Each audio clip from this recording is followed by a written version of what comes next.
But yeah, all we're trying to do is just give him a job that says this is a good place to be while you're walking towards the door.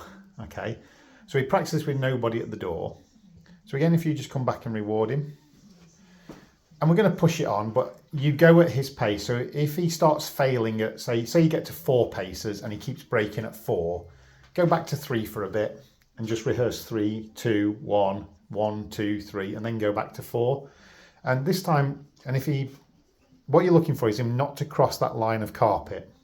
So what we're going to say is we're going to have a very clear distinction that he's okay there, but let's say a paw crosses that carpet line, you're going to walk towards him and you're just going to reset him back behind the carpet line. So he clearly knows that he's not to come past that threshold point. So it's a place. You could do it with a bed, you could do it with a mat, you could do it with a rug, but it's perfectly fine to just do it with a doorway and the line of a carpet or a threshold plate or something. Just go to the door and just tap the door handle and then come back and reward him. That's it. And even though he came across at that point, I'm okay with that, but we can tighten that up in time that he will only get rewarded if he absolutely stays put. So you see like how he's got 1 foot across the threshold? So you come back and you go, no, I want this to be very clear because I want him to understand. So what you can do is you don't necessarily push him backwards, but you can just hold position and wait for him to make his mind up to put his paw back and then reward him for moving his paw back. And then just go to the door again and just open it a little bit and then close it.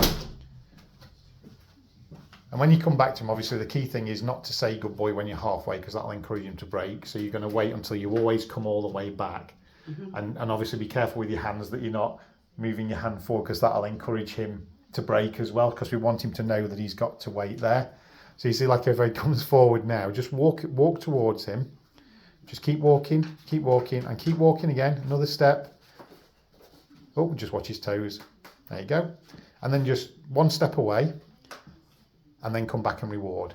And the reason I'm doing that is because he broke position, if you like, and we just moved him back very gently. No real sort of thought. He was moving himself back and then we reward him for being in position.